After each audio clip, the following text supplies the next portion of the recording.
Order this meeting of the Lincoln County Planning Commission. As a reminder, this meeting is being recorded. The order of events tonight will be as follows. For each public hearing, staff will introduce the agenda item and present a summary of the staff report. The applicant will then be asked to explain the proposal in further detail and to answer any questions from the Planning Commission members. I will then open the floor to public comment, first for persons in support of the application, and then for persons in opposition of the application. When you step to the podium, please state your name and address and speak into the microphone. Each speaker will have the chance to speak once and should keep their comments to less than 5 minutes. Speakers are encouraged to only address new and relevant information pertaining to the item. Above all, please be cordial to all meeting participants and refrain from side conversations and speaking out of turn, or you will be asked to leave. Lastly, decisions on rezoning applications would be scheduled for an additional public hearing during an upcoming County Board of Commissioners. Decisions on conditional use permit applications may be appealed to the County Board of Commissioners by submitting a letter to the Planning and Zoning Office within 5 business days.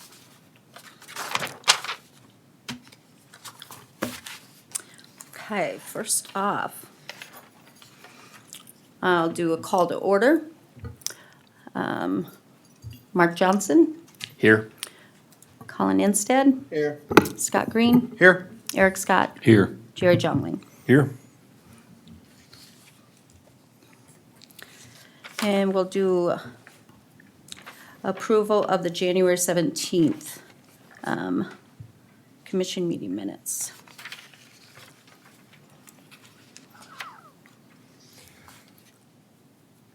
I'll make motion to approve the January 17th minutes as written. Second, Green.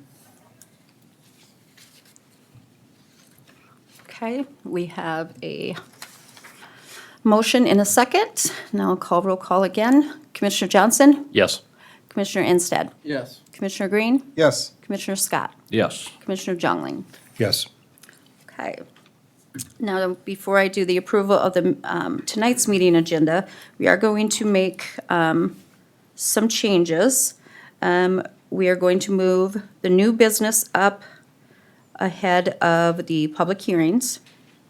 And then we are also going to move, on the public hearings, we're going to move number 2 up ahead of number 1. That way, we know that number 1 is going to take a bit of time, so we're gonna let the folks with the second one get in and out as quickly as possible for them. So those will be the changes for the agenda for this evening. So if I can get a motion for the approval of tonight's meeting agenda. I move to approve the agenda as amended. Johnson? Second, Scott. Okay, we have a motion and a second. We'll do a roll call. Commissioner Johnson, Yes. Commissioner Instead, Yes. Commissioner Green, Yes. Commissioner Scott, Yes. Commissioner Jongling. Yes. All right, so moved. We could have public input on non-agenda items.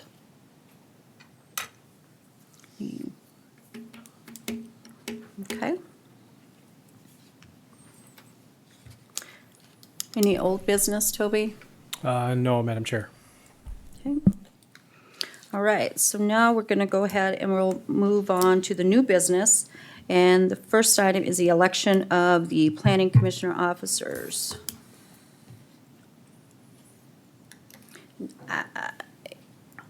And do we want to go ahead and put in the alternates right away, Toby, or?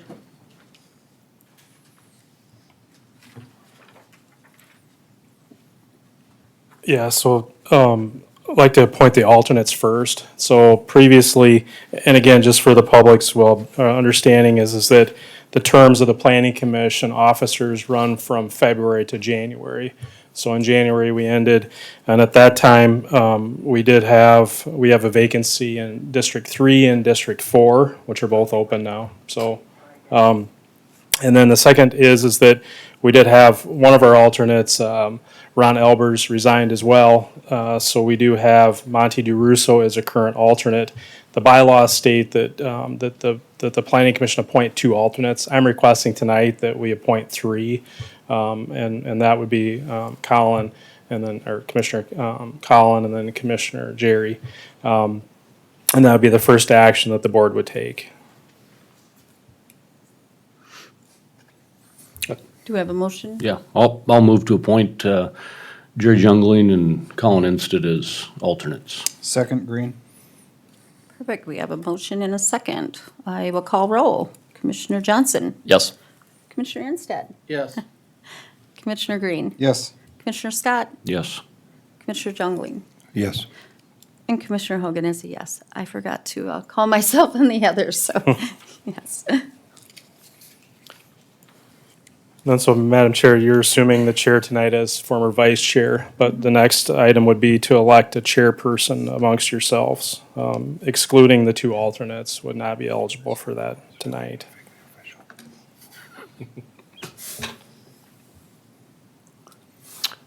I'm going to move to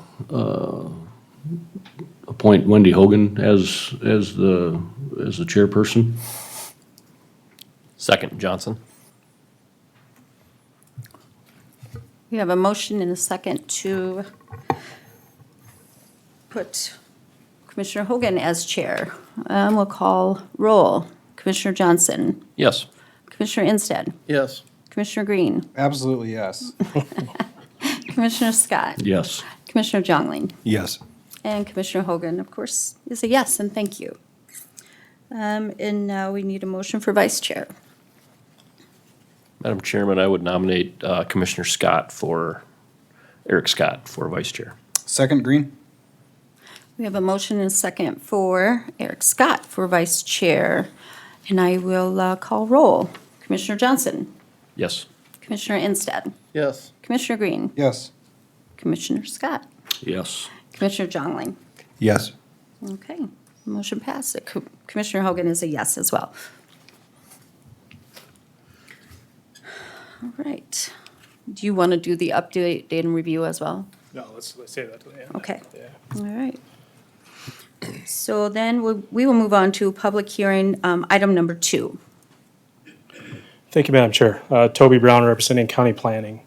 The applicant for this item is Ally McLeod. Property owner is McLeod Ventures LLC. Location of this property is approximately 800 feet east of the Lennox corporate limits. Subject property is, as shown on the parcel browser, this hasn't been updated yet, but you recall that this parcel was rezoned to commercial last year. And so the current zoning of this is commercial. Just to the east of this is the Jerry's Auto Sales, Camper Sales complex, and that zone commercial as well. Subject property is currently undeveloped or doesn't have any structures on it as of current. Just to the east of this is a church. I don't know the activity of the church, but it is a existing church property. As I mentioned, the property is not developed. The applicant has submitted a concept plan to put an event center on the property. This is consistent with what the applicant requested during the rezoning process. And so she is proposing to put an event center on the property. Under the zoning regulations, if an establishment wants to sell alcoholic beverages, the property has to be zoned commercial and it has to receive a conditional use. I realize the conditional use is a bar/lounge, and I know that some of the neighbors are concerned with that type of use, but it's really in conjunction with the event center, the wedding, special events that she's going to be conducting. It by no means will be a bar/lounge type use, but that is what is needed for her to proceed with it. And so staff did analyze the application materials that were submitted along with the application, analyze the zoning regulations, identified that this application is consistent with the standards of the zoning regulations and the comprehensive plan, and does find, if approved, that there is 7 conditions that were included in the staff report that would recommend that you would make contingent on this application. So a little bit of background in addition to this is that there is no specific setbacks in the unincorporated, what I'll call the county zoning ordinance for what I'll call sensitive type uses, churches, schools, daycares, and those different types of things.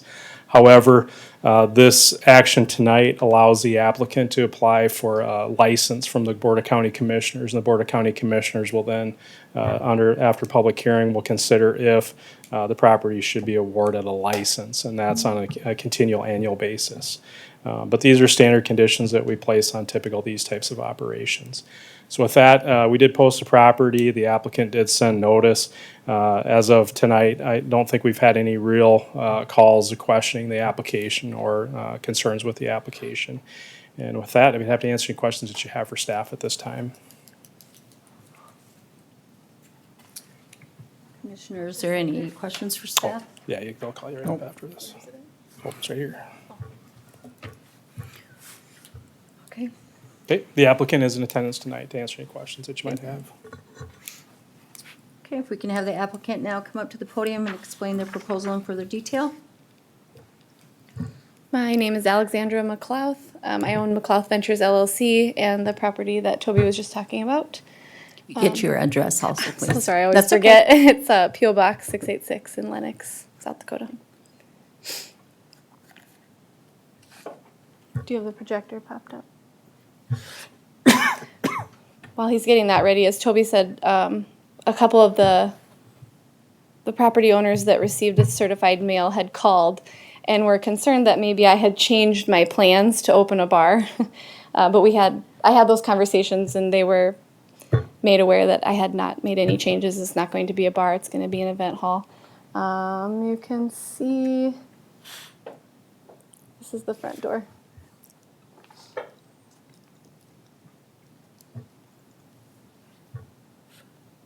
Do you have any questions for me? Commissioners, any questions? I do. So with this, I'm not as familiar with the commissioner's process for alcohol licenses. Will it just be on sale or will you also have off sale alcohol?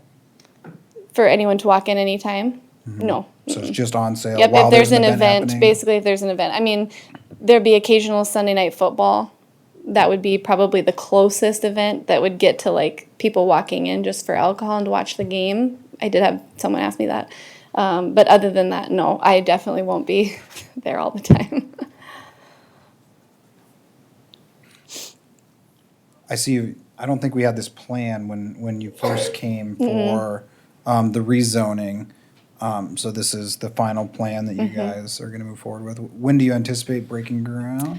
Supposed to be Friday before we found out about the weather, but I just had a conversation with the contractor today, and so it doesn't really matter how much it snows for this beginning work. So hopefully they still do start on Friday, but yeah. Thank you. Thank you. Any other questions for the applicant? Okay. Okay, all right. I will now open the floor for comments in favor of the application. None? I will now ask those with comments in opposition of the application to please step forward. Okay. I will close the floor to public comment on this application. Is there a motion for the commission? I'll make a motion to approve the conditional use permit with the 7 conditions as listed in the staff report. Green. Second instead. Okay, we have a motion and a second. Is there a discussion? No, I think everything you've presented the last time is going to be a really nice event hall for the neighbors and for the area. So I'm looking forward to visiting, seeing and just seeing what's happening over there. Yeah, I appreciate seeing the plan that you have for build out this time. So it's nice to see the plan and that everything's continuing to move forward. You're able to get the land and now we're finally at this point because the community of Lenox I know is in need of an event hall like this. So thank you. Anybody else? All right, I will now take roll. Commissioner Johnson, Yes. Commissioner Instead, Yes. Commissioner Green. Yes. Commissioner Scott. Yes. Commissioner Jongling. Yes. And Commissioner Hogan is also a yes, so thank you. You are approved. Thank you so much. Congratulations. You guys are making me cry being so supportive. All right, now we will move forward to the public hearing number 1 for the rezone application. Or excuse me, for the zoning application.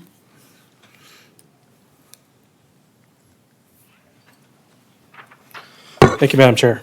As you mentioned, this is a rezoning application. It's an initiated amendment. As you recall, the county zoning ordinance allows citizens to initiate a text amendment to the regulations. So staff has received a text amendment. Specifically, this would amend Chapter 154 of the County Code of Ordinances, which is our zoning section. This would amend our current standards for carbon dioxide pipelines. And so I've attached, as submitted, the accompanying documentation from the applicant as far as what sections they would amend. Did have some early conversations with the applicant. Originally, the applicant submitted items that would have amended the former codification of the zoning ordinance. Those have been changed. And then there's some other minor changes that were done to it. So for staff's perspective, and was identified in the staff report or staff analysis, this is an initiated policy change. So staff identified, as we do typically with an application, as we review specifically a zoning amendment like this, would review the county comprehensive plan to identify if the goals were consistent with that. Staff found or identified in the staff report that essentially all of the goals of the county comprehensive plan would fit under what this request is as far as what I would call regulations for a land use. But however, and I didn't go into detail on the staff analysis as far as the content of what the applicant was submitting for changes to the zoning regulations. I commented to the applicant that that would be their role tonight, is to explain the proposed amendments to you.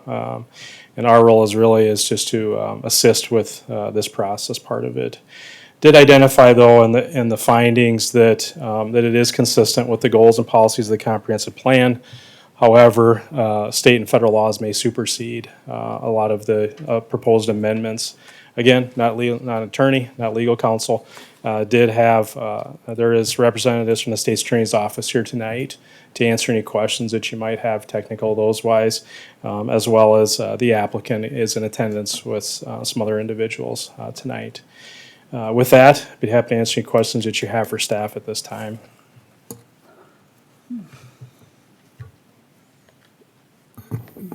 Mr. Brown, so you said this does conform with our existing comprehensive plan.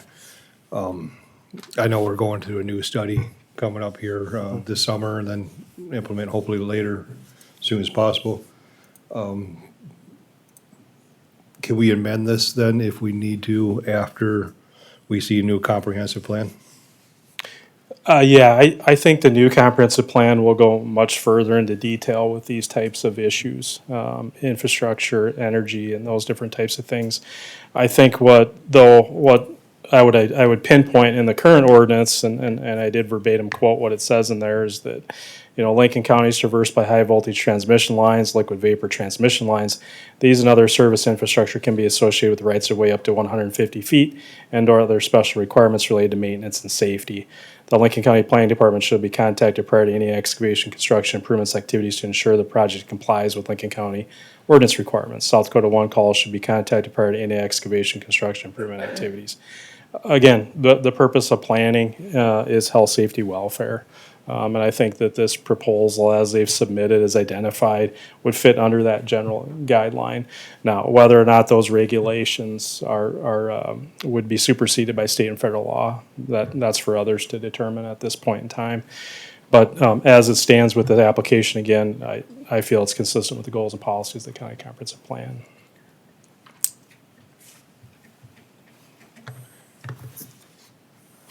So I don't know if it would be a question to you or to the state's attorney. I don't know if you want me to go into this now or wait until the applicant comes up and discusses first, but I mean, because I have a bunch of questions. I'm sure you do, yeah. I think at this stage, probably allow the applicant to Okay. process, and Okay. then legal counsel can then better probably answer some direct questions that you might have after those some Okay. things. So there is, the applicant is Anthony Ventura, and then he does have a couple other co-applicants, is what I would call it. One of those should be on the phone right now as well, too, that Perfect. can participate in this process. So I will just pull up essentially what the ordinance is, and then Mr. Ventura can go through it, present it to you. Okay? Perfect. Thank you. All right, if the applicant can come up to the podium.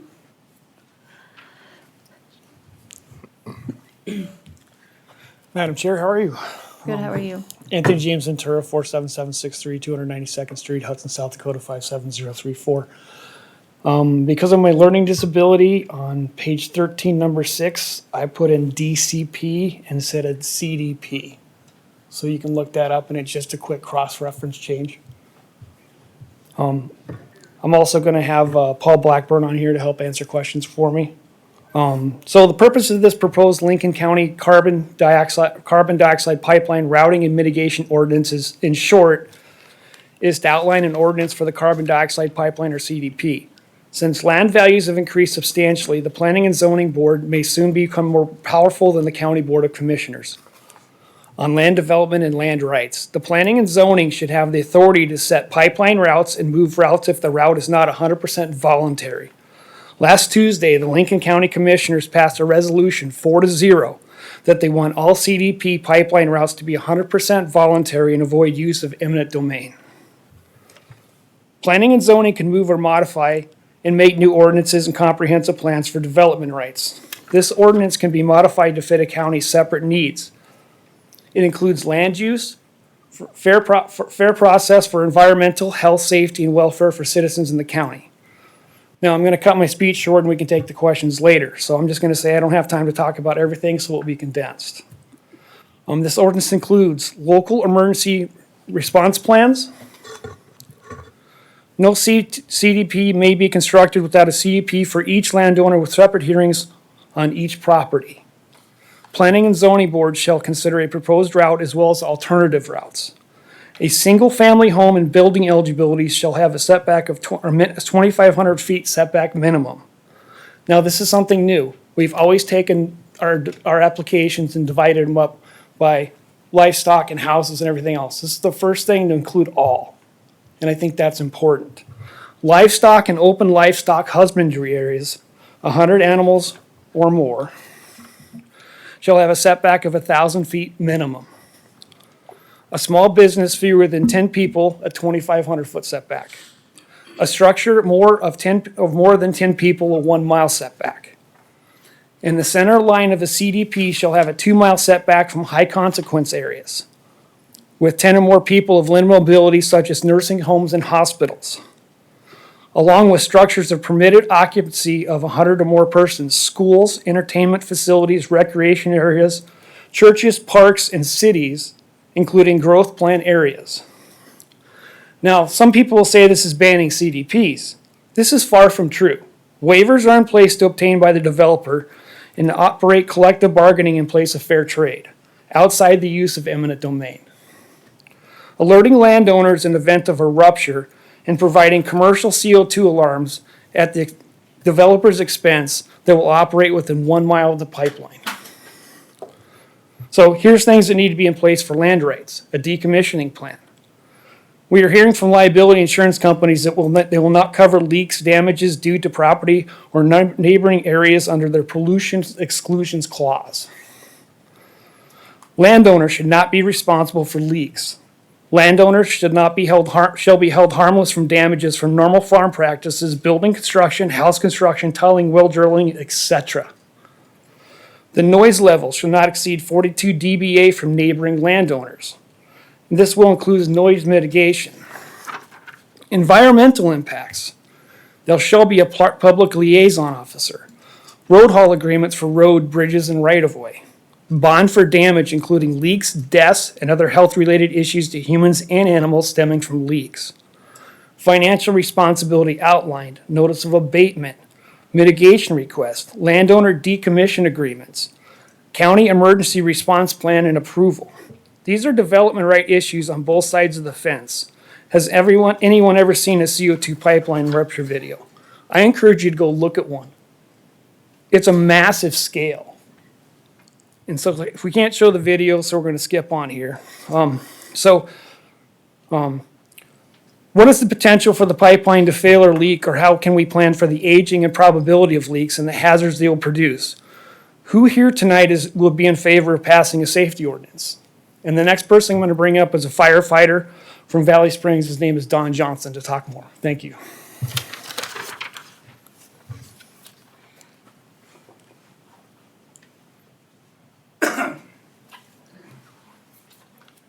Good evening. My name's Donald Johnson. I'm from Valley Springs, South Dakota. I own a body shop, and I've been on the fire department in Valley Springs for 33 years. Can we get your address, please? Your address? 262-43 485th Avenue, Valley Springs, South Dakota, 57068. Thank you. You're welcome. I've been in the fire service for 33 years. I've been an EMT for 26 of those years. I've been a chief for 26 years. And I'd met with these people here not that long ago. They had one of their meetings in Sioux Falls where they were gonna, I thought, maybe explain something to us about how we could stay safe with this pipeline.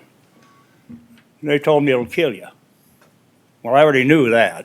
I mean, if this thing breaks and they have that cloud and the shut-off valves are 20 miles apart, depending on the size of the pipe, you know, because they were talking at one time 24 inches by us.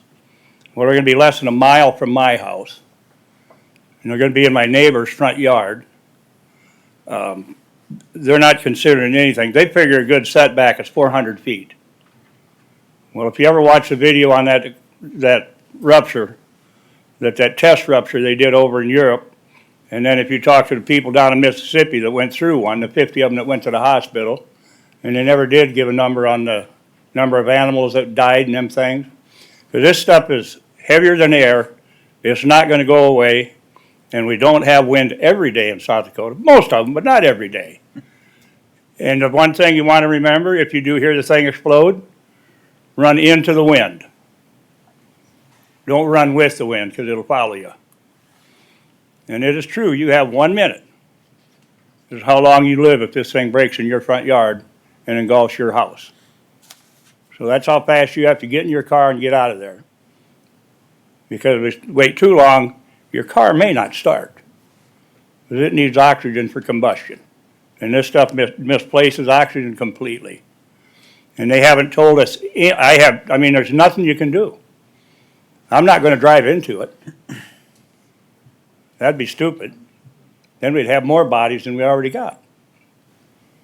If we have any, depending on where it's at. But this thing, the way it's going through us, through the township I represent, I mean, it goes past homes every mile.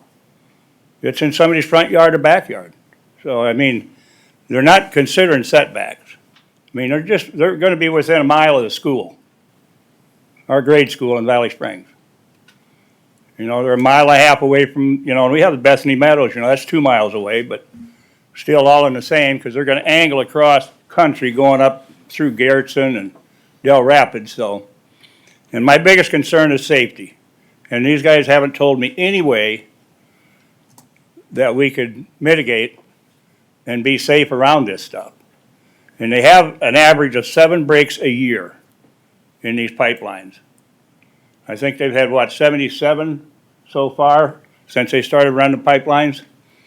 So, I mean, that's a substantial amount for something you can't do nothing with. I can handle a flood, I can handle your fires, handle your heart attacks, but this is something I can't do nothing with, and that worries me. Because if there's no answer to it or no solution to the problem, what are you gonna do? I can't buy a fan big enough to blow it away. So, that's something to be seriously considered. Because if it's in your front yard and it breaks, your chances of making it are pretty slim. Unless you're a really fast runner. But this thing moves pretty fast when it blows. And a lot of them people down there in Mississippi are still having physical problems to this day because of this stuff. So that's something to be considered. Any questions for me? So do you feel like the proposed setbacks would, make things much safer? Oh, absolutely. The further you're away from I mean, dwellings, You think the footage is right? well, the depth I don't think is right. They want to go 4 feet. I think they need to be a lot deeper than that in South Dakota. But no, I mean, as far as the proposed amendment, as far as how far the setbacks are from houses? Yeah, no, they sounded pretty good. Okay, You know, that's gonna give you, you know, that gives you some distance. That gives you enough room that if it does break, you have an opportunity to get the hell away from it. And that's what you want to do. You don't want to go investigate the break, you want to get away from it. You know, gas leaks and all that stuff we'll go look at. After this last train crash in Ohio, I don't think I want my Burlington tracks out there anymore either, but what can you say? We don't have any choice. But they do let us know when they're running oil trains and gas trains. I mean, the emergency management gets a notice on that. So we know what's coming through our country. Any other questions? If I could. Go ahead. So thank you again for your service and your volunteer for all these years. Really do appreciate that. So with this, will you have to get special equipment, special training for your? Yes, oh yes, we'd have to do, you know, we'd have to have more training, more equipment. You know, right now, we've only got enough SCBA's for 8 people. Because it's 4 mans to a team when they go in on a fire or something like that. So, I mean, we only have 8 because they're expensive. You know, it takes a lot of money, you know, to buy these things. And you gotta buy them new every so many years anyhow. So it's, you know, it's an ongoing expense. You know, so we have like 8 of them, so I'd have 8 people. Sure. But then you have to hope your vehicles will run when you go. Because they gotta have oxygen. And if you drive into that, you know, there's not gonna be any oxygen, you know. And they say after a while it settles down to 3.5 feet. Well, guess what? Them guys are all 3.5 feet. So's your dog, so's your cat, so's your hogs, all your cattle. So, you know, that's the dangerous part of these things, if they're too close to this. And I mean, where they're going right past my one neighbor, and I know he has 300 head of stock cows and 300 head of fat cattle. So, I mean, they're less than a mile from his house. So, I mean, it's a scary deal, especially the way they routed it. They were actually going through my grandson's backyard. I didn't really like that at all. I mean, I know I have a lot of them, but I don't have any I want to give up. Thank you.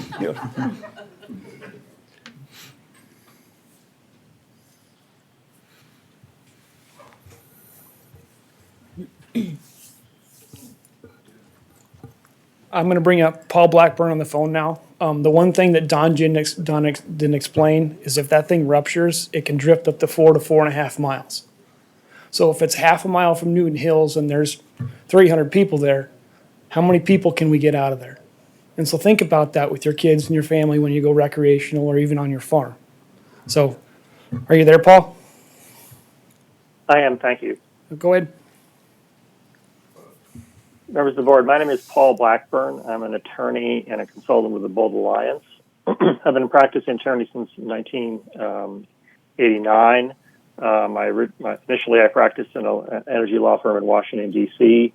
I have extensive experience in a variety of energy law issues and pipeline issues.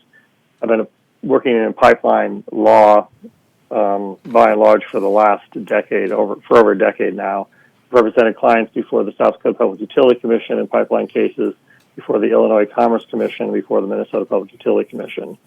I'm familiar with all of the federal laws in depth related to pipeline regulation. I'm also familiar with all the state Midwestern laws regulating pipelines. I'm familiar with how they're implemented in the states. I'm familiar with other states are doing with regard to regulation. I'm also familiar with all the federal court cases related to pipeline jurisdiction. So let me just talk about the ordinance here, and I'm happy to answer any questions. Let's see, did I get my address to you? No. I think I did. No. Okay, yeah, it's Paul Blackburn. It's 4028 McCulloch Street, McCulloch, in Duluth, Minnesota, 55804. First, let's talk about routing and setbacks. There's no doubt that states and counties have jurisdiction to route hazardous liquid pipelines under the Federal Pipeline Safety Act. The states of North Dakota, Nebraska, Iowa, Minnesota, and Illinois all route pipelines. The state of South Dakota does not. That was a decision by the state legislature under section South Dakota Codified Law 4941B-36. Instead, the state has expressly said that the counties have authority to route pipelines unless the South Dakota Public Utility Commission finds their ordinance to be unduly restrictive in its application.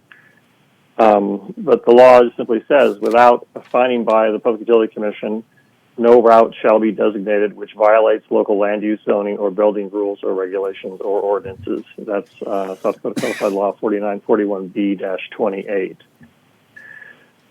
So, but again, federal law, the Pipeline Safety Act, that's 49 U.S.C.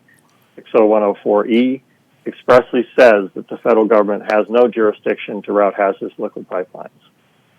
Right? So it's up to the state, and if the state doesn't do it, the jurisdiction goes to the county. So it's undoubted that the county here has jurisdiction over routing of these pipelines, and routing includes setbacks. The next, let's talk about pipeline decommissioning. So what happens when a pipeline is no longer used? It can rupture. It can rust through and rupture. It can cause drainage problems if bringing water from one location to another. It can cause sinkholes, erosion, can interfere with farming operations due to loss of cover, and can collapse into farm equipment.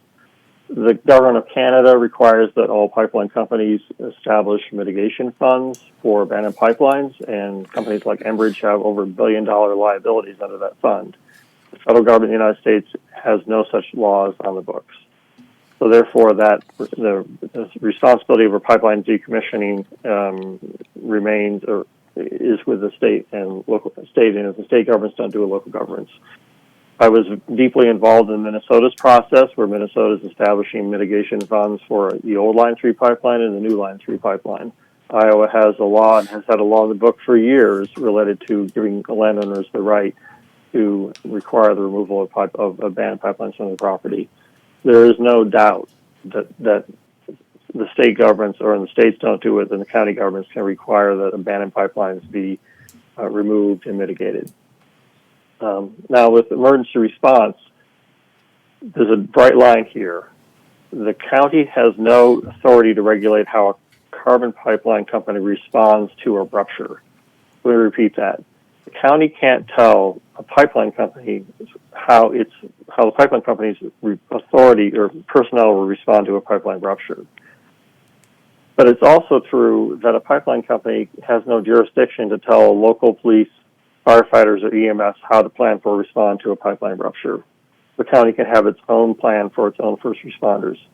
The federal government has not federalized our good first responders and how they respond. So when a pipeline ruptures, the pipeline company will send its employees, and they will deal with a very limited set of issues related to securing the site, technically, and beginning to get evidence about what happens to that pipeline. But the pipeline company employees are not trained in rescue, they're not trained in emergency medical response, they're not trained in police activities. So all the first response activities in the case of a pipeline rupture are the responsibility of county and or the state if the state sends people to. So in order to keep your first responders safe, you need to have a plan for them that they're fully familiar with about how they can keep themselves safe, and they need to have the proper equipment and train to do that. Now, the pipeline companies are running around saying that sure, we'll do it, trust us. We'll tell them everything you need to know. You heard the chief say that they aren't doing a good job at that. And you can't put your first responders' lives on the line by a handshake agreement that sure, we'll take care of it. The pipeline companies are in it to make money, and if they can skimp on their emergency response training over time, they will. They'll just keep cutting back their funding and cut corners. And lives are too important to allow that to happen. So again, with regard to the county, county can't tell the pipeline companies for responders what to do, what their technical people do. But the pipeline company can't tell your first responders how to act. So you can have the county's own emergency response plan that protects your first responders and your citizens. And if you don't do that, then your first responders are just left to their own devices and hope that they survive it. I really encourage you to read some of the reports on Satarsha, how the first responders down there drove right into that CO2 plume, and some of them became very sick and were seriously incapacitated by not knowing what the heck was going on. So, so I encourage you to do that. With regard to this ordinance's construction mitigation, noise, and inspection provisions, frankly, I lifted a lot of those straight out of the conditions that are imposed typically by the Public Utility Commission of South Dakota on oil pipelines, and modified them for use of carbon dioxide pipelines.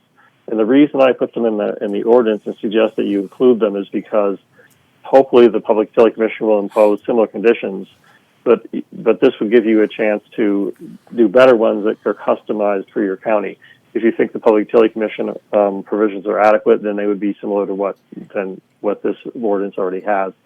But I think that it's important to be able to have a county have an opportunity to influence what the Public Utility Commission is going to do with regard to mitigation, noise, and inspection requirements. But again, those aren't preempted. They've been included by the Public Utility Commission in South Dakota in multiple pipeline permits. They're pretty common at this point. So again, nothing in this ordinance is preempted by federal or state law. That is abundantly clear. And many of these provisions, if the county of Lincoln County does not take on this responsibility, especially for routing and setbacks, the Public Utility Commission won't. Public Utility Commission has no jurisdiction over emergency response. It won't do that. It has no jurisdiction over pipeline decommissioning, and it won't take that on either, probably.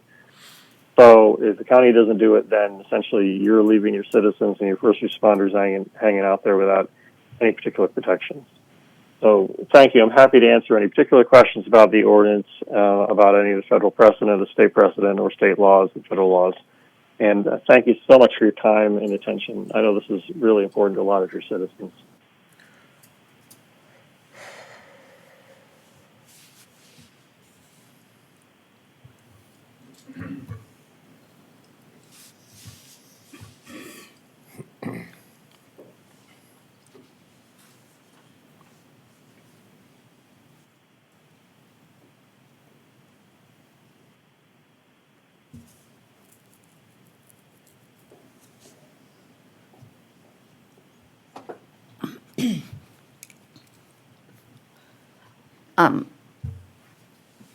Paul, this is Commissioner Hogan.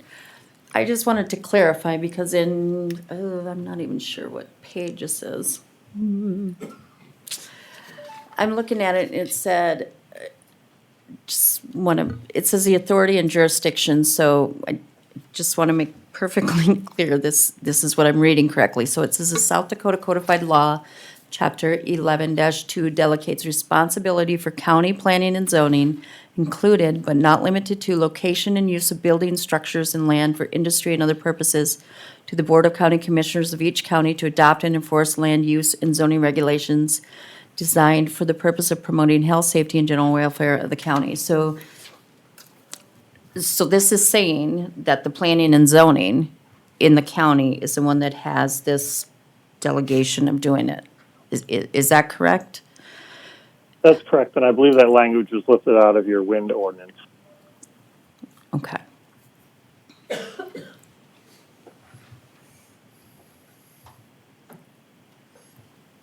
And so federal law, you were saying that federal law will not supersede, and because the state does not have any laws in place, so federal law or state law would not supersede what the Planning Commission would pass. To be precise about that, yeah, federal law does not control routing. Federal law controls pipeline safety, and pipeline safety, the easy way to think about what the federal government controls is it controls essentially the building code for pipelines. So just like the county has a distinction between zoning and building codes, the zoning says should a facility go or a building go in a particular location, and the building code says if you decide it goes in that location, what are the safety standards for how that building is built?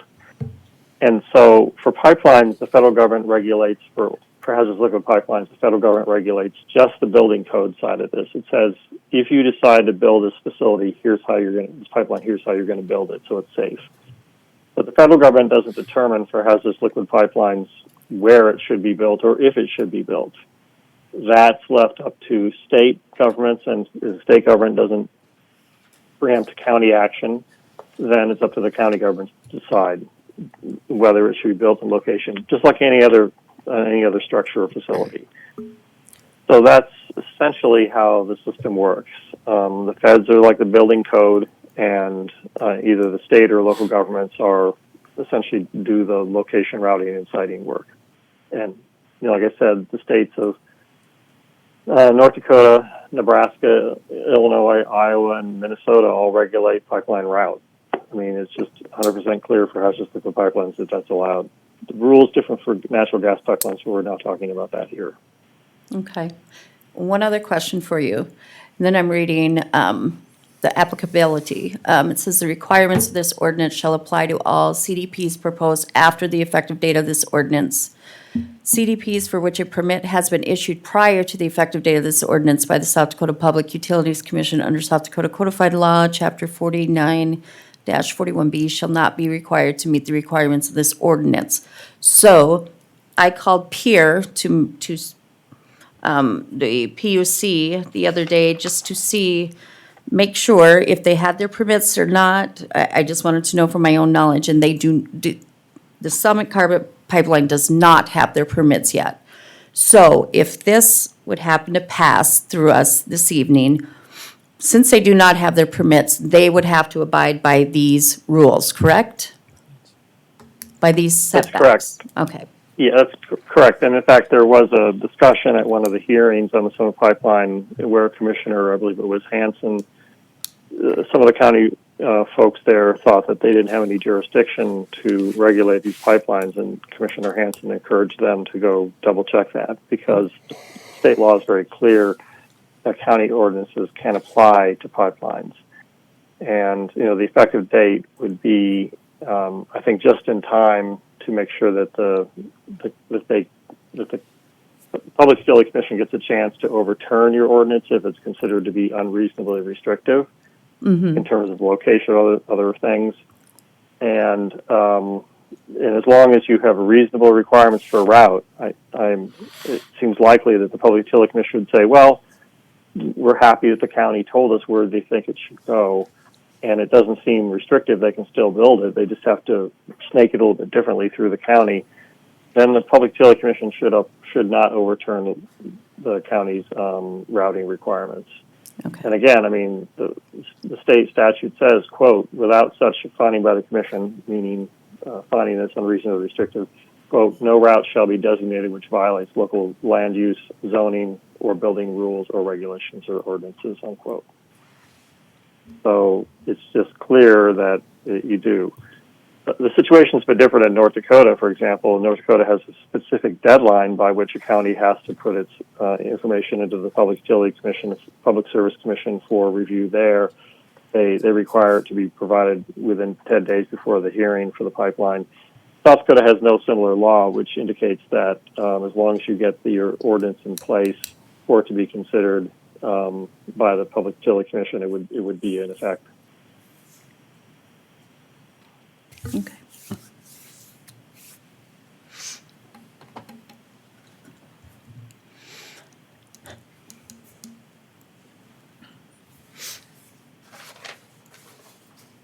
Okay.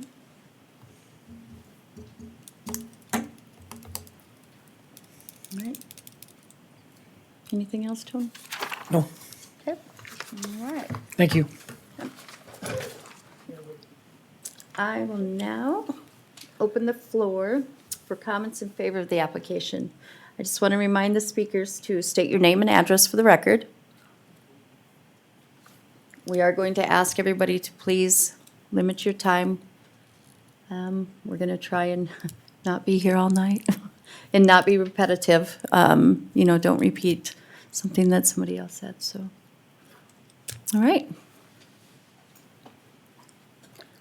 Hi, my name is Dan Paulson. My address is 47633 277th Street in Harrisburg, 57032.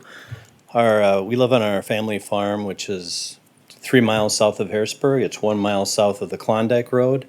And Navigator does plan to put their pipeline on our west edge of our farm, but the point I wanted to bring up is on the section straight north of us, which is Section 19 of Dayton County. Both Navigator and Summit plan to run their pipelines in parallel across that section, east and west, and in one location, there's two houses that are probably 4/10 of a mile or less apart, and they're gonna run them both in parallel between those two houses. So if one blows, is it gonna take the other one with it? And I hate to think what would happen to our neighbors who are in that situation. It just seems like the pipeline companies are, they're prioritizing just this is my suspicion anyway, that they're just prioritizing what is the most shortest route for them opposed to what's safest for people. And one other thing, I'm not sure if it directly relates to this ordinance, but I think it might. I went on the Harrisburg Planning and Zoning website on their comprehensive plan, and I printed this out, and you're welcome to have it if you want, but their vision for 2060 puts Harrisburg right over the top of both of these pipelines. So I'm not sure if this ordinance would help with that. I hope it would be, but that, to me, just shows a lack of concern about the pipeline companies. Thanks for your time. Would anyone like this? I'm actually on the Harrisburg Planning and Zoning, so I know that. Thank you.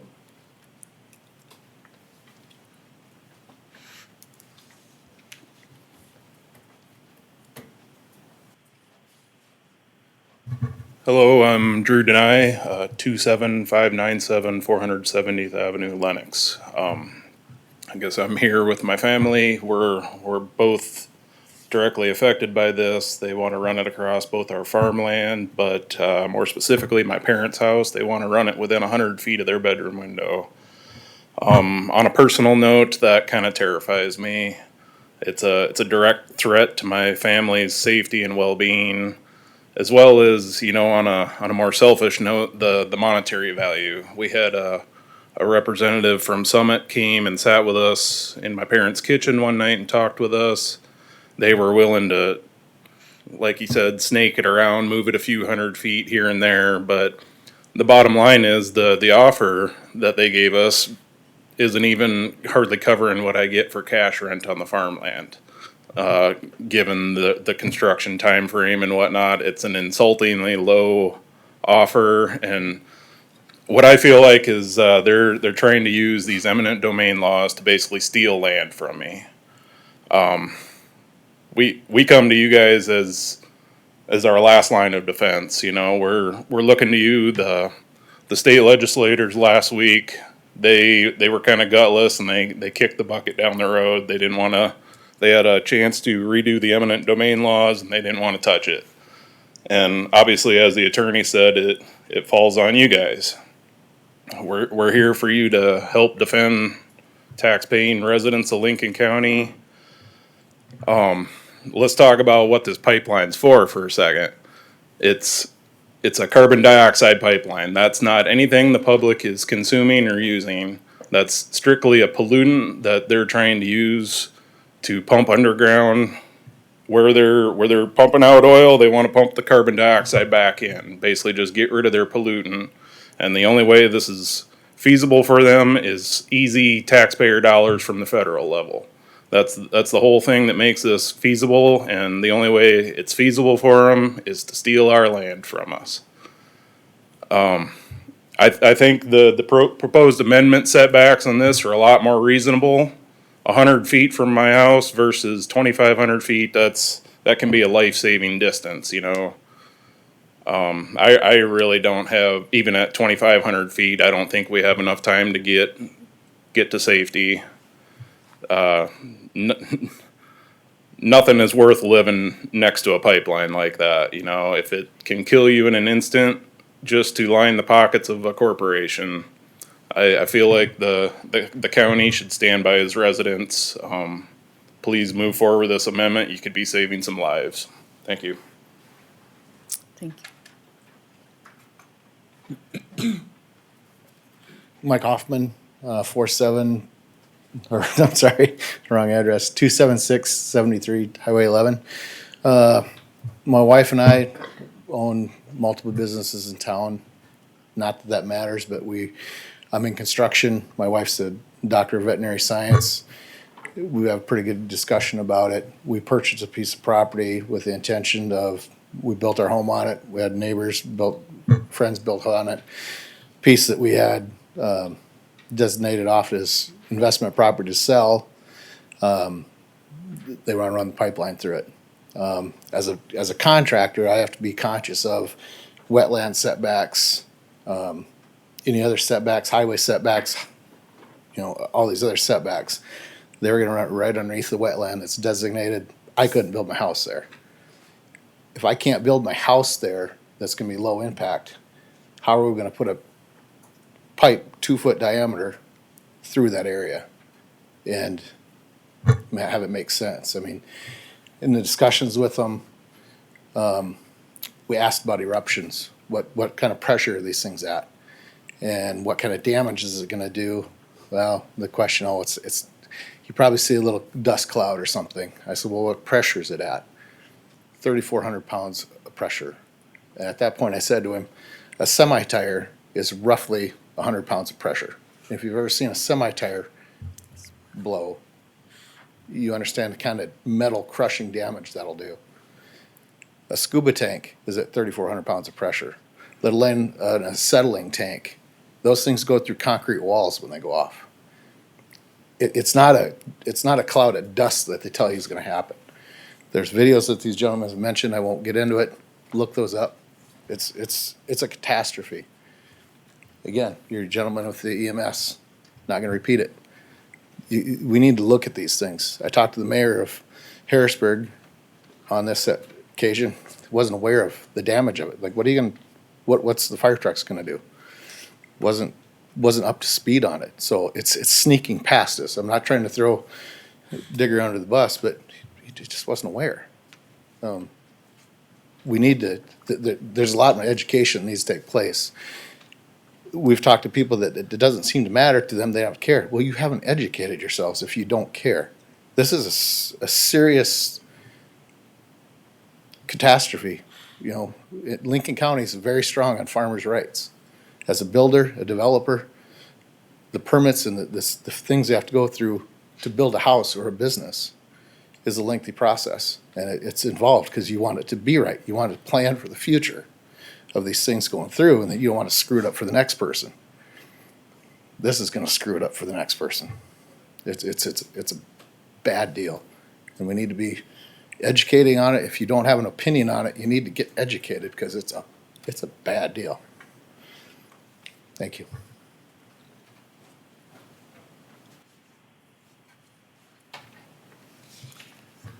Dennis Jones, Sioux Falls, South Dakota, 4904 South Heatherwood Circle. I heard some comments about North Dakota, and I just have some informational things to add to what's been said already. I agree with everything. The fact is, carbon dioxide is not bad, but carbon dioxide is bad under pressure. And if it wasn't for carbon dioxide, it causes plants to grow and give off oxygen. It drives the oxygen we have in our atmosphere. They don't talk about that. But under pressure, it can freeze you to death very quick. You've heard of dry ice. That's what happens, and when it comes out, it displaces all the oxygen. If you look on your cell phone and ask how much carbon dioxide is in our atmosphere, it'll tell you there's 421 parts per million. That's not bad, but they want to get it lower. At one time it was down 280 before the Industrial Revolution in the 1850s. Right now it's been growing about 2 parts per million per year. 10 years, it'd be 2 times 10, 20. Add that to 421, up to 441. When we were going through the geotracks and this plant was being developed, it was as high as 4,000 to 5,000 parts. We had plants growing all over when the dinosaurs came. It was hot. We've gone through climate change constantly. We're in climate change right now. These guys that want to do this here, it's all, I have information, it's all over if they just look at it. Right now, the big oil companies are looking to do this, and I know this for, it's on the internet, and you can even read it. British Petroleum, I think you got one here in town. Cenex, not Cenex, excuse me, Chevron, Occidental Petroleum, Exxon Mobil. They're all looking within the next 10 years of converting 500,000 gas stations to charging stations. I tell you where they're going with this here. This idea, they get this federal credits, they want to build this pipeline right now because they know in another 10, 15 years that use of fossil fuels will increase with other, we need a variety of sources of energy to make this country go. So we don't want to sell our people short, put something in the ground, take their land away from, take easements, take eminent domain away, and then when something's gone, they have nothing left. But they got a corridor all the way from North Dakota to where? And where are they going to sell that pipeline? They're going to do like they did at Morels, sell it to Smithfield, and then they sell it to the Chinese. You got to think where all this stuff's going. Big money in this. You'd see who the stockholders are in this summit. That would make you think twice right there. So if this danger, and the counties are the last place that you can protect your citizens. That's all I want to say to you because I could go all night, but I thank you. Thank you.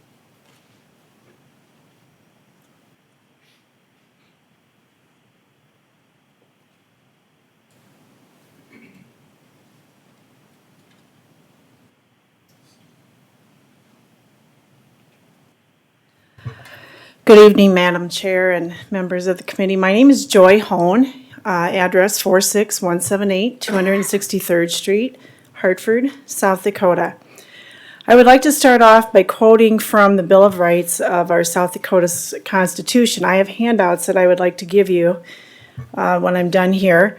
But under the Bill of Rights of the South Dakota Constitution, Article 6, Section 1, inherent rights. All men are born equally free and independent and have certain inherent rights, among which are those of enjoying and defending life and liberty, of acquiring and protecting property, and the pursuit of happiness. To secure these rights, governments are instituted among men, deriving their just powers from the consent of the governed. Note that acquiring and protecting property comes after life and liberty, but before the pursuit of happiness. The right to protect property includes adequate setbacks from hazardous CO2 pipelines for homes, livestock facilities and pastures, places of businesses, churches, nursing homes, schools. The second part of this handout is a letter, the initial letter from Navigator. And in this letter, they are saying that they are going to, if you don't voluntarily agree, they're going to seek to exercise the right of eminent domain. This is not a level playing field for landowners. We need the county's protection. Then there's 3 letters in here from insurance companies. And these insurance companies are saying that they are not going, that basically having a CO2 pipeline subjects you to substantial, uninsurable exposure. So insurance companies, are coming out saying that they are not going to insure landowners if there's a pipeline running through and if they damage that pipeline. So who's going to assume that risk? The last part of this handout is from the Summit Agreement, easement agreement. And basically it states that the company shall have the right to sell, assign, apportion, mortgage, or lease this agreement. So Summit will have this land forever, for the life of the pipeline. And once again, it is not a level playing field for the landowners. And the last handout that I'd like to give you is on CO2 pipeline facts and what you need to know. Thank you for your time.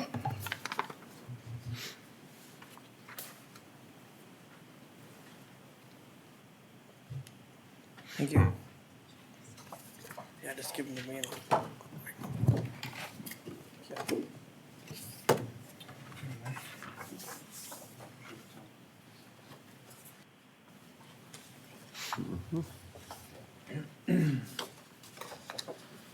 Thank you.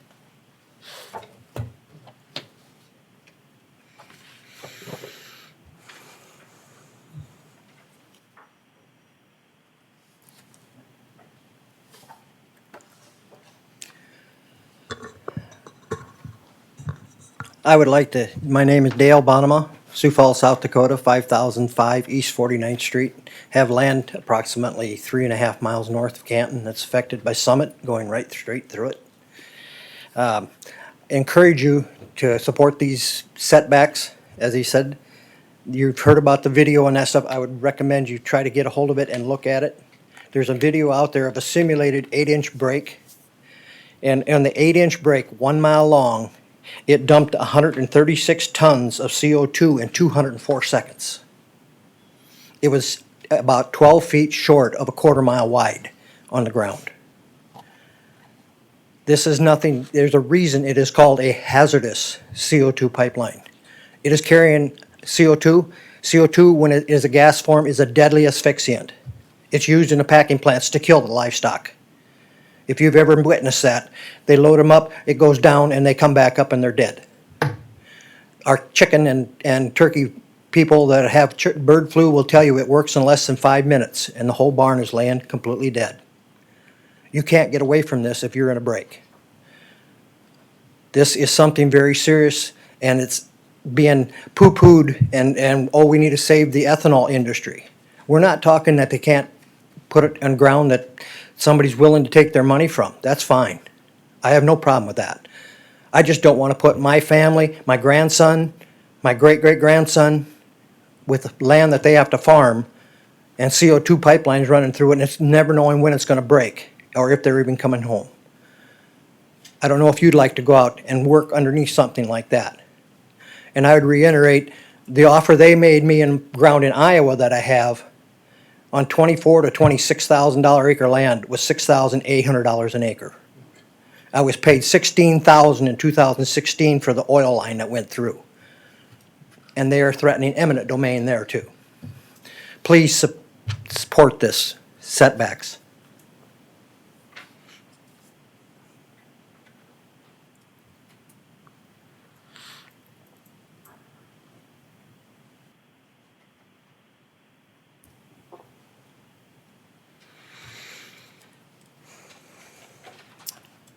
Anybody else?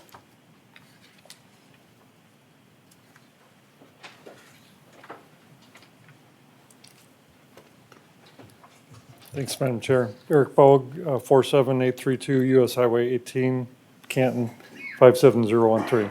I'm also an affected property owner. This line will go just down the hill from our house between John Bonjour's house and mine.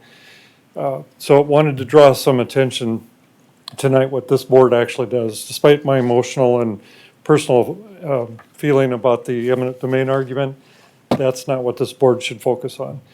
This board meets each and every time to deal with land use, what's appropriate use within Lincoln County, where that's appropriate, where it's appropriate next to other appropriate uses, and the distances between those appropriate uses. This is all this proposed amendment's going to do. It's appropriate for you to do so. Your staff has already made a determination. It meets, just make sure I quote this correctly, finds that proposed text amendments are consistent with your other countywide existing master plan. So this is appropriate for you to adopt. It is appropriate for the protection of landowners in Lincoln County.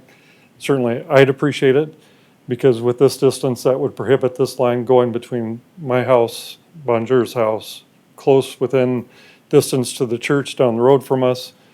It's right on the edge of Canton. I don't think it's appropriate to have it this close to town. So with that, if you had any other questions, certainly happy to answer those, but thank you.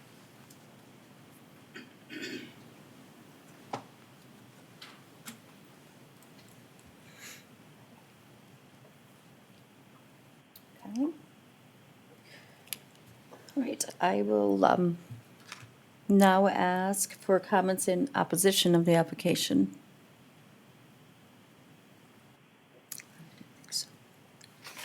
All right. I am now going to close the floor to public comment on this application. Is there a I do, motion? Madam Chair, I do have one letter, Oh, if I could read that. Sorry. Okay.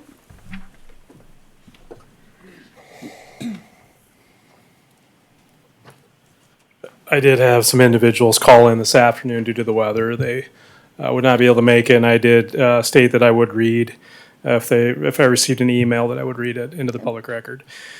So this is from Aaron Johnson. Honorable members of the Lincoln County Planning and Zoning Committee and honorable members of the Lincoln County Commissioners, thank you for allowing me the opportunity to write in my comments pertaining to the proposed carbon dioxide pipeline ordinance.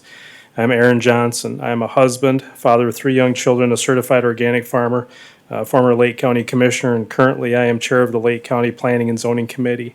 My comments are my own and they do not necessarily reflect the overall opinion of the Lake County Planning and Zoning Committee. The proposed carbon dioxide pipeline route set by Summit Carbon Solution wants to be placed 250 feet away from my mailbox and consequently 780 feet from the edge of my house. The proposed route would also jeopardize my certified organic status in my 720-acre certified organic operation, thus potentially quarantining my production on that land. This ordinance does not stop the pipeline project. For one thing, the ordinance establishes routing authority, which is without question granted to all counties in South Dakota. Please exercise your authority to preserve the health, safety, and general well-being of York County residents. Please enter my comments into the official record. Thank you, Aaron Johnson, Madison, South Dakota. I did receive another call. That individual, I didn't get an email back from them, so at that time, but that's what I received. Thank you.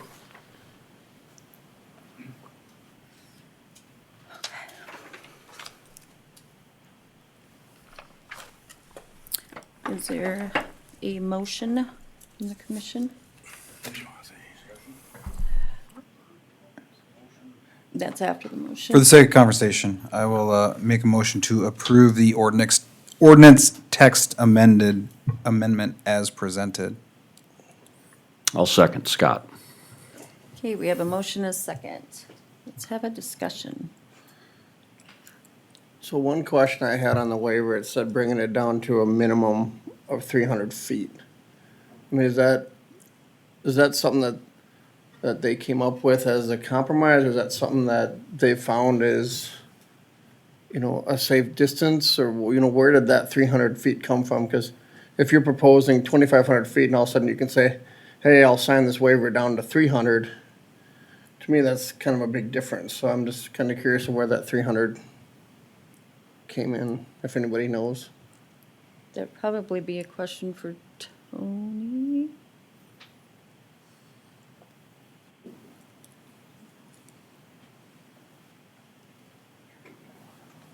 I think maybe I'll have Paul help me on this, but basically, if there's a 2,500-foot setback and the company comes to you and says, we want you to sign a waiver, you're able to negotiate your terms down to 300 feet.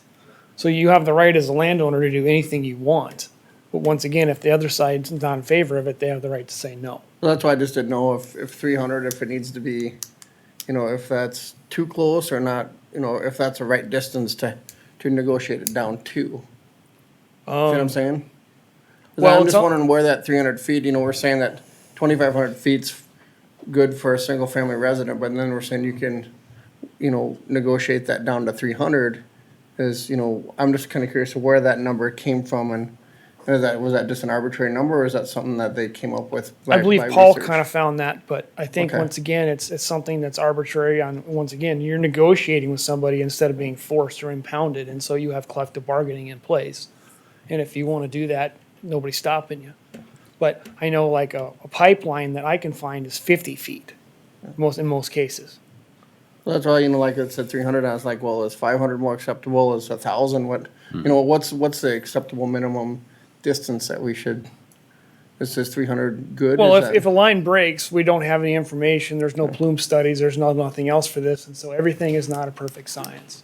Okay, no, I was just more out of curiosity of where that 300. 'Cause I know came Paul from. had specifically referenced the fact that, you know, they had taken a lot of this from what they do for oil pipelines, Yeah, right? right. So I don't know if that was part of the Yeah, oil Paul, are you pipelines there? or what. Yes, I'm here. Do you have that answer? Yeah, the 300 feet number, frankly, is somewhat arbitrary because, as Tony said, the companies have said they're going to do what's called plume dispersion modeling, which would determine the hazard or danger zone around these pipelines, but they say they're going to do them after they build the pipeline. And why they're not disclosing that information now, we don't know. And so we just picked a smaller number to give the landowner some flexibility, but I think that like 500 feet could be very defendable. So that's frankly where that came from.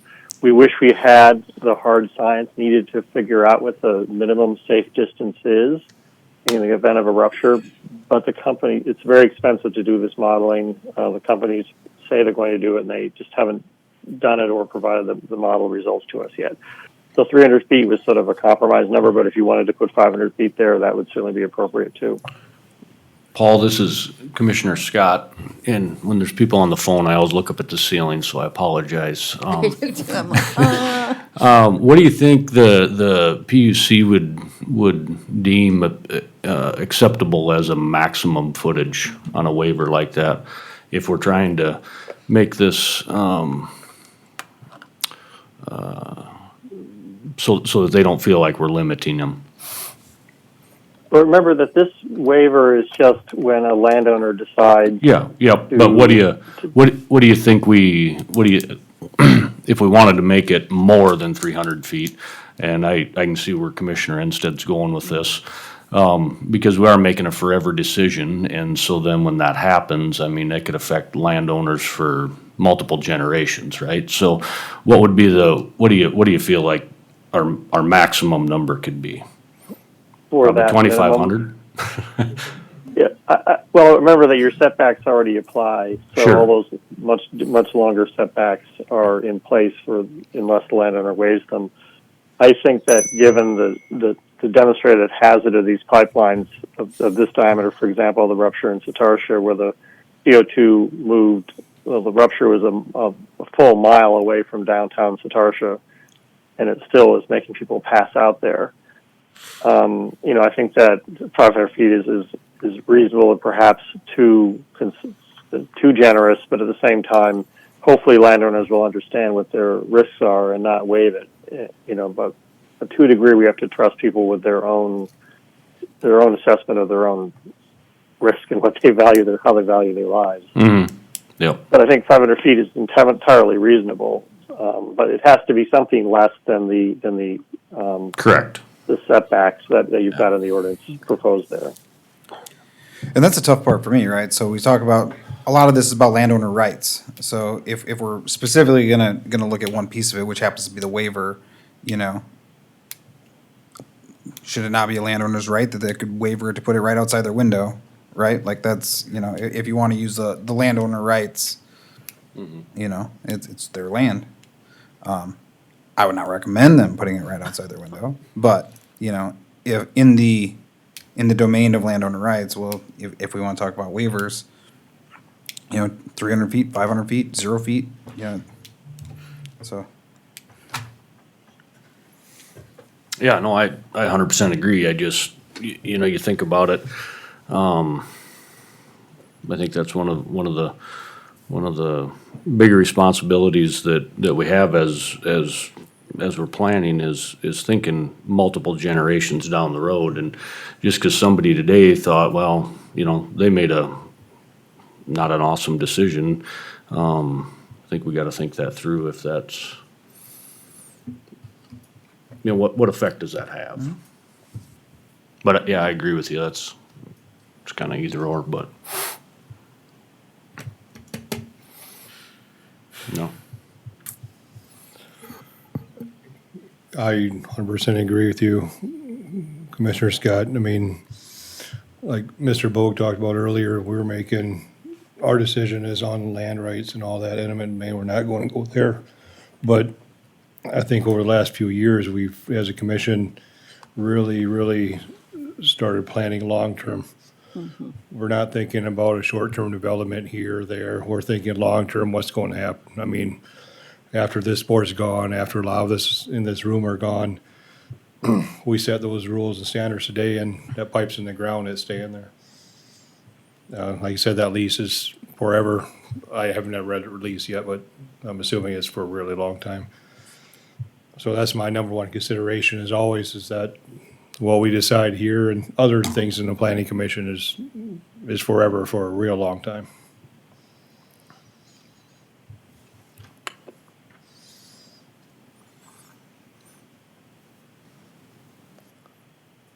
Yeah, I guess my feeling is, I mean, first of all, Mr. Ventura, I want to thank you for putting this together and putting the effort into it and everybody that helped you. You guys did a heck of a job, and I think it's something I'm in support of it 100%. I just wonder if in these cases, if the setbacks are even enough yet, in some of these areas. I was reading through the livestock one, and as a livestock person myself and 1,000-foot setback, yeah, I'm pretty certain I couldn't get all my cows out of there and in the time that this is gonna happen, and so, I guess I'm not opposed to it. I wish we had a little more, I wish we knew better what the distances should be, which I think we could always come back and amend make them it. more. And so maybe this is just a good starting spot, right? Yeah, well, let me be, can I say something? Yeah. Let me be clear. If it's too egregious, the PUC will Exactly, override you. right, So yeah. you have to be very Yep. careful in that decision. And that's what I'm wondering is, are we, in my opinion, I'd like them all to be as far as they can be, but still be acceptable to the PUC. And Right. I'm assuming you guys have put plenty of thought into this and that's where you probably have come up with some of these numbers too. Right, and you understand the animal loadout process there. Mm-hmm. So if you have an open field and you put 100 cows on it, doesn't matter what time of the year, you have a 5-acre site, you put a dot, and that is measured, 5-acre site is measured back to that pipeline. And so that's that setback of 12,000 feet. So every place that has farmland, that puts cattle on it, that has any way to develop their property is being protected by this decision. And so it's a bigger picture than what you think. And so you kind of got to look at it in a bigger aspect. Yep, Because every landowner has a right to do what they want to do with their property, not be overrun by their neighbor, right. in right. respect. Thank you. Yep. Yeah, no, I think it's good. And I guess that's, the more I'm thinking through it, I guess, I guess I'm getting more convinced that we just need a starting spot, and this is, I think, a good starting spot, and as we go forward, if any of these need to be adjusted, we can sure make amendments and make further setbacks if we need to, so, yeah, I'll be voting in favor for it because of that. I agree again. I'll be voting in favor of this, definitely. I think if it falls on us, I was very disappointed. But if it doesn't fall on the state, I guess, but I was very disappointed in the decision that the state made. But if it falls on us, and it falls on us, I'm happy to protect our citizens. I'll be glad to vote yes for this to protect our citizens. We all have families. I don't want farmers to lose. They're already going through enough. We don't need them to lose money on land and livestock and their crops. And if we can help, then I think we need to be the ones. We'll step up and help. I'm willing to. I'm definitely a yes for this.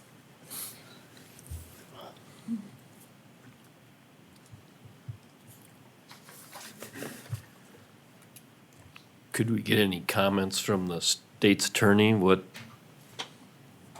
Have other counties tried such ordinances? Will we be the first in the state, or?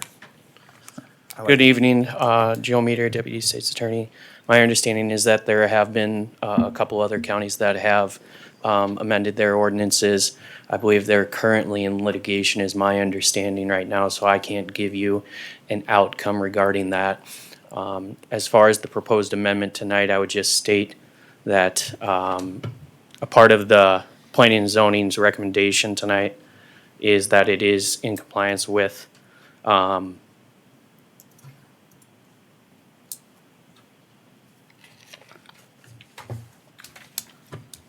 oh, I'm sorry, I brought up the wrong one. Other document, yeah, staff report. That it does comply with the goals and policies of the county comprehensive plan. However, federal laws may supersede. I believe that's the two considerations for the Planning and Zoning Commission tonight. As Mr. Bogue said, I believe the bigger question is how you enforce the land use in this county. And the consideration for you is whether that federal law has preempted any county ordinance that does involve pipeline safety. And I guess without going in further to that, I believe there's a motion and a second currently out, but if Your Honor, or if the commission would like to speak in executive session, I could give legal advice further than that, but I'm not sure if we're able to do that with the second currently on the table, unless you have any other questions.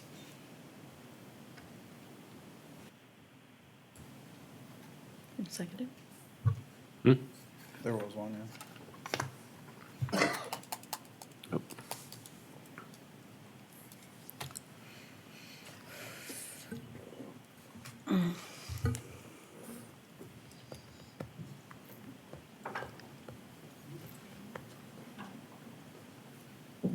But I guess it's my opinion that,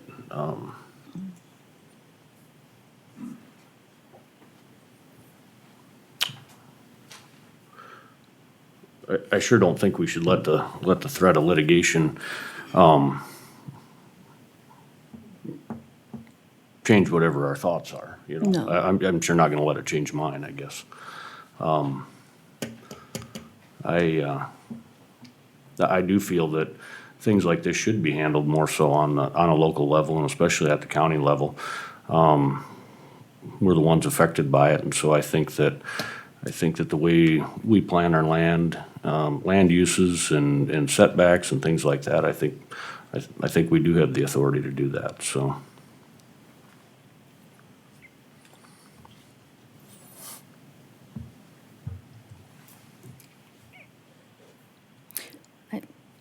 I tend to agree. I mean,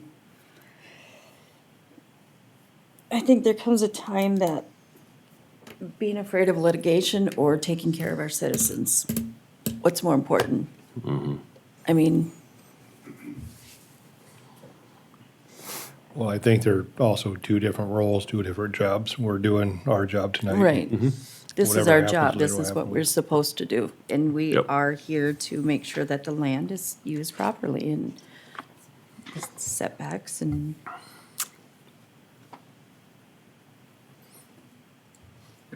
I do think, though, we do have the obligation to try to do it right the first time, right? So, you know, if our processes give us the potential to go into executive session, to receive counsel, I think in doing our due diligence for the citizens and making sure that what we do, because I am in favor of it, making sure that what we do is in line with being able to uphold it is important also. So, can we, Toby? Now that there was a motion and a second? technically, I think we have the ability to withdraw the motion. Yes. Yeah, so, a couple of quick things is, so again, just so the public's clear as well too, is that your motion tonight is a recommendation to the Board of Commissioners. The recommendation will be forwarded to them. They will go through the same public hearing process, vetting, discussion, and those different types of things. And, part of tonight as well too is, we didn't have any opposition tonight to really give you some guidance as far as, other options, ideas, and those kind of things. The second part about it is that, staff didn't go directly into the analysis of all of the items. This is a very lengthy amendment to our current standards. And I'll remind you that this is currently a permissive use in Lincoln County. In fact, it's exempt from a building permit. The applicants, the pipeline applicants will have to get a road or a road crossing application permit from the highway department. They'll have to get a floodplain permit from the county. But beyond that, our office doesn't permit the pipelines underground. This ordinance would change that substantially. I mean, there's a lot of detail and items in there that need to go through that. But in saying that, I would recommend that you have a first and a second on the floor, is to either call the motion or would be to table it till the next meeting, so that we can evaluate really what the best of my knowledge, the planning commission has never gone into an executive session, so I don't know if we want to proceed that tonight without really looking into it, but that would be the two options. Would be one, to proceed with it, knowing that it's going to go back up to the commission. The commission in the past, the other thing they could do is send it back to you, remand it back to you for additional study and additional comment too. So it's really up to you how you want to proceed with it. But I appreciate everyone's attendance tonight and participation in this process. It was very civil, so. I recommend we vote. Me too. Yeah. Yep. Vote. Before we vote, just to touch on what Commissioner Green said, I mean, do we want to, on the setback waiver F5, I mean, do we want to give the landowner the right to, waive their, be, closer? I mean, if Mr. Denai wanted to, I know you don't, but if he did want to have the right to have that where they want it, and he negotiated and bargained, I mean, is that something we want to take off of the table? Do we? Yeah, if that's something you'd like, then we can make a motion to amend, and then we vote on that before. Or is this just gonna be the outline of what gets sent to the county commission? Because there is a lot in here that. And the Board of Commissioners can amend it and then they can. see as they see fit as we're recommending it. Mm-hmm.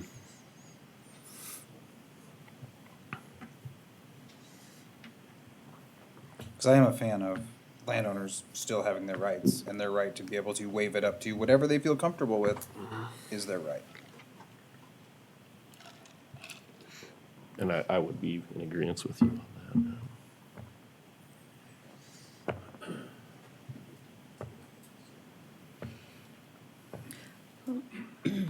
But if it's just a recommendation to the county commissioners, then we can probably move forward. Do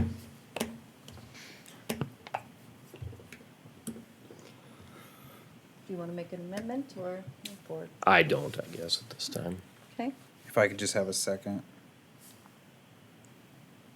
All right, we already had a second, so. I mean He a just wants second to time. think about it. Oh. I made the initial motion. I know, that's why I was like, what?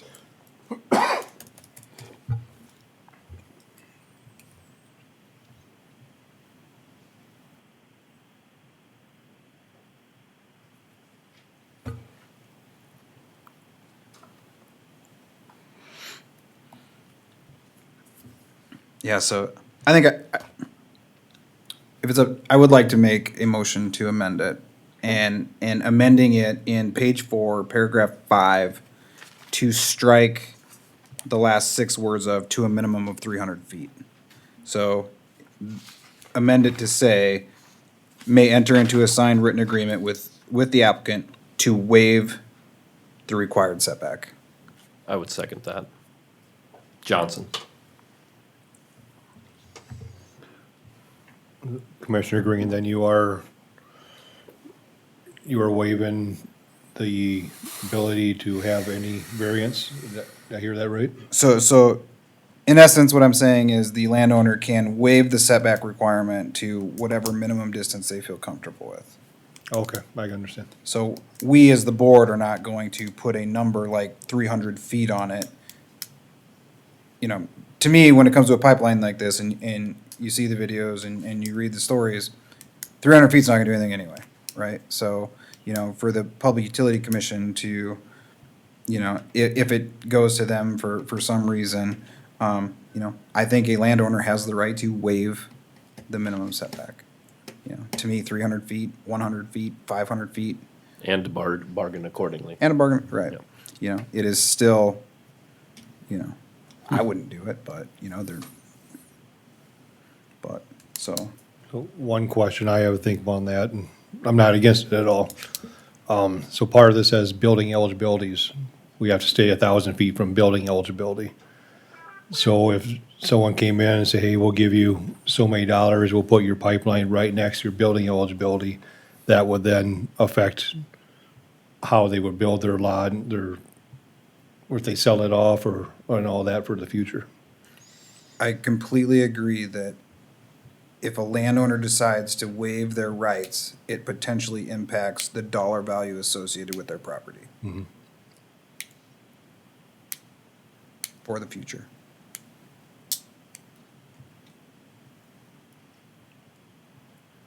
I think 300 feet still affects their dollar value for the future, right? Like, Yeah, never mind, yep. but I do think it's a landowner right issue.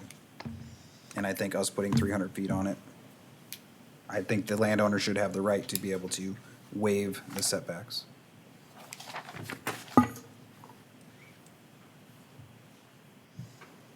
All right, when we had a motion, a second then? Yep.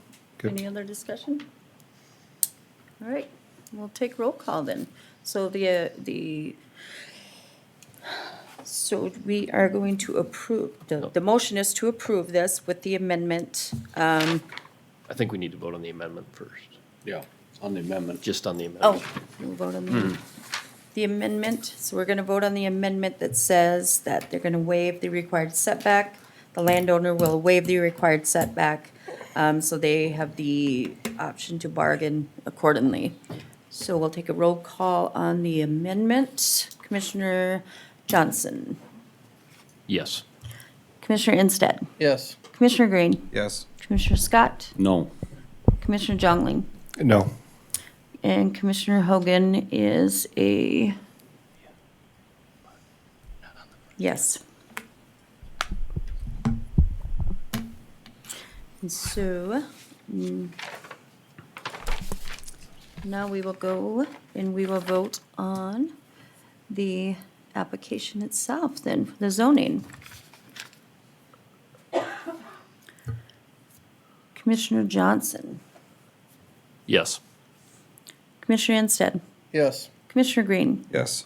Commissioner Scott, Yes. Commissioner Jongling, Definitely yes. and Commissioner Hogan is a yes.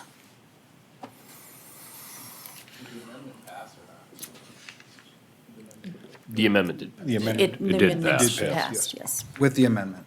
with the amendment. Then it, The Setback. amendment, yep. And then the whole thing passed, yep.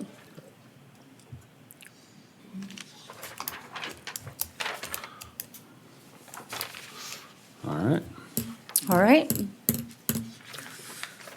Back to old business, all right? right, so now we are back to new business with any updates and review.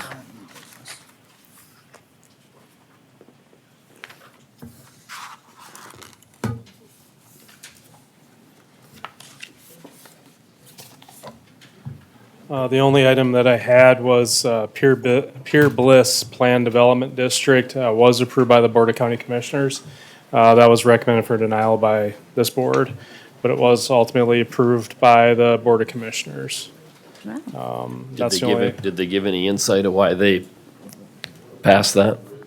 You're putting me on the spot to remember exactly what.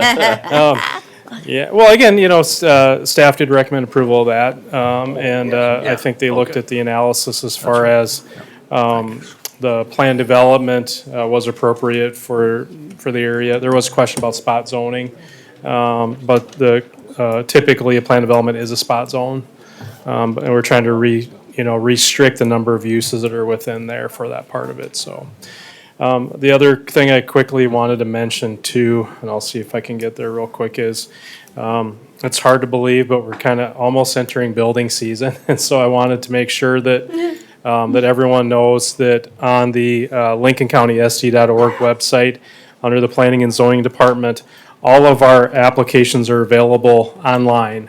We love to see our customers come down to the office, but we know there are people that are busy and have full-time jobs and other things to do, so they can certainly print out our building permit applications. All of our applications are available online. They can submit those through email. Just give our office a phone call, and we take payment online as well too, through credit card. So I just wanted to make sure that that is an option that's available for the public as well. Staff does have if you recall, we did purchase a permitting software.